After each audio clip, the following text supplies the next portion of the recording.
ये सारे यात्री नागल डैम के लिए है जो खुरालगढ़ साहिब जा रहे हैं। प्रोग्राम में देखिए खचा खच यहाँ पर सहारनपुर का जंक्शन भरा हुआ।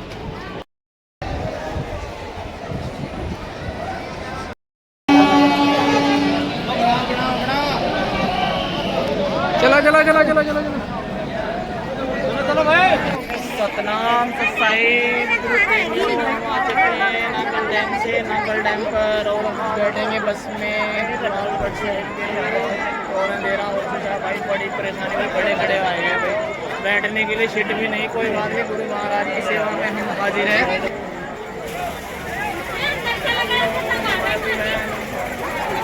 नागल डैम 1 साल के बाद फिर आए हैं। आप सबका स्वागत है गुरु महाराज की स्टूडियो में।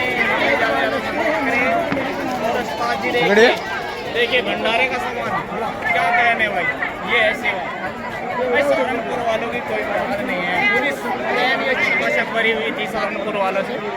ऐसा लगता है जैसे रिजर्वेशन हो के आया है पूरी ट्रेन का, और पूरे सहारनपुर से है भाई। वहाँ लाइट भी जला दी, लगता है सही क्वालिटी आएगी। इधर से जाना है जी। ये नागल डैम का स्टेशन सहारनपुर से छकाछक भर के आई है रेल।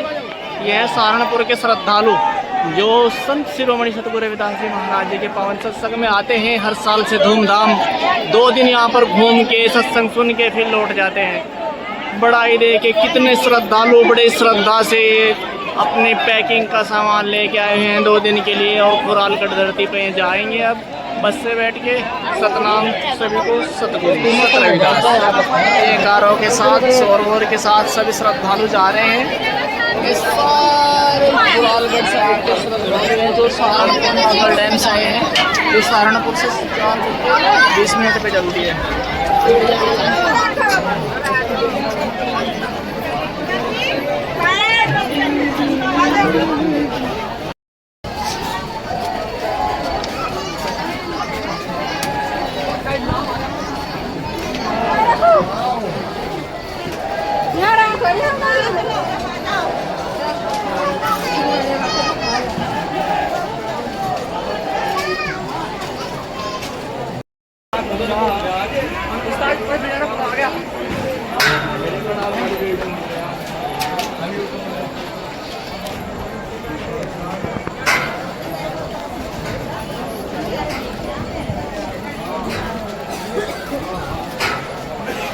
कितनी भीड़ है।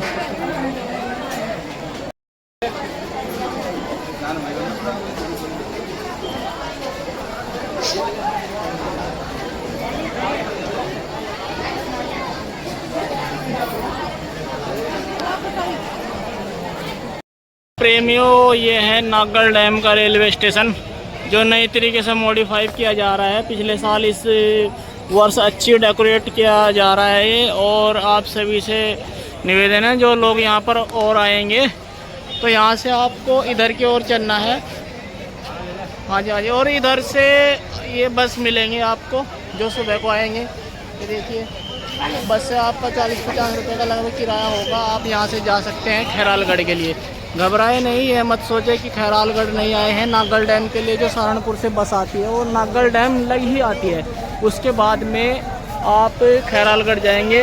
ऑटो से जाएं बेटर होगा, आप बस से ही जाएं। बस से आपको कम किराया लगेगा। आपकी जानकारी के लिए बता दूं, बस से आपको कम किराया लगेगा। बाकी आप ऑटो वगैरह बुक करते हैं उसके को आपको ज़्यादा चार्ज देना पड़ सकता है। देखिए ये इधर से आना है आपको, आ रहे हैं सभी आ रहे हैं। ऊपर से उतर रहे हैं सीढ़ियों से उतर के आपको नीचे से होके आराम से इधर से जाना है। ठीक है, टैंकी भी लगी हुई है। ठीक है, सतनाम सतगुरु। और जो यात्रीगण देखे कल से यहाँ पर आए हुए हैं वो आराम कर रहे हैं। ये गुरु घर है, गुरु रविदास जी का द्वार है। यहाँ पर बंदगी की जाती है आके, और सभी आराम कर रहे हैं क्योंकि कल के यहाँ पर सभी श्रद्धालु पूरे भारतवर्ष से आते हैं और अपने जीवन को धन्य करते हैं गुरु महाराज जी के चरणों में ध्यान लगाकर, उनके दर्शन पाकर। क्योंकि इनके दर्शन ही हमारे लिए बहुत ही सौभाग्य की बात है, क्योंकि गुरु महाराज जी खैरालगढ़ के अंदर यहाँ पर बहुत समय उन्होंने बिताया। और ये चक्की है गुरु जी की चक्की जो उन्होंने चलाई थी, यहाँ पर यादगार के रूप में रखी हुई है। और हम आपको आगे दिखाते रहेंगे। और ये सारा पंडाल बहुत ही अच्छे तरीके से सजाया गया हुआ है। और देखिए ये यहाँ पर सत्संग का आयोजन किया गया है। बहुत ही नाटकीय सत्संग होता है यहाँ पर, नाटक के आयोजन किए जाते हैं बहुत अच्छी तरीके से। नाटक रूप में कहानियाँ बताई जाती हैं संत शिरोमणि सतगुरु रविदास जी महाराज की और बाबा साहब डॉक्टर भीमराव अम्बेडकर जी के घटनाओं के आधार पर, उनके जीवन की शैली के आधार पर यहाँ पर जो नाटक का आयोजन किया जाता है। और यहाँ पर हल्की हल्की बारिश भी यहाँ पर हो रही है।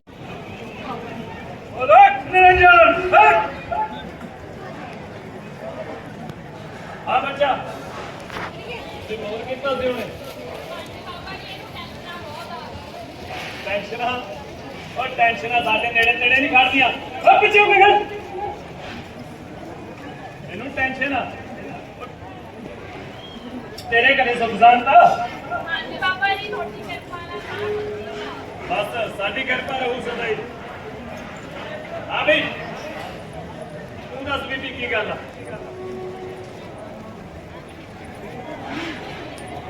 बाबा जी साडे घरे तां रोटी भी नहीं पकदी, हुण तां लोग भी जवाब देण।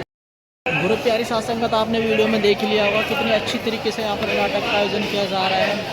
ऐसा नाटक, ऐसे नाटक दिखाए जाते हैं यहाँ पर, आपको देख के आपकी आंखों में आंसू आ जाएंगे। इतनी भावुकता के साथ यहाँ पर कहानियाँ बताई जाती हैं जो कि काल्पनिक नहीं है। संत शिरोमणि सतगुरु रविदास जी महाराज, सतगुरु स्वामी समनदास जी महाराज और भीमराव अम्बेडकर जी के यहाँ पर जीवन शैली के बारे में बताया जाता है। उन्होंने अपने जीवन में क्या क्या परेशानियाँ और हमारे समाज को उभारने के लिए क्या क्या दिक्कतें उठाई वो यहाँ पर बताई जाती हैं। और आप जो देख रहे हैं ये लंगर चल रहा है गुरु महाराज जी का प्रसाद। देखिए कितना अनुशासन है यहाँ पर। यहाँ पर प्रसाद लेते समय आपको सर पर रुमाल रखना होगा, सर पर कपड़ा होना चाहिए। पूरे अनुशासन के साथ यहाँ पर प्रसाद लेना होता है और सही तौर तरीके यहाँ पर हत्ता जत्ता कुछ नहीं है। देखिए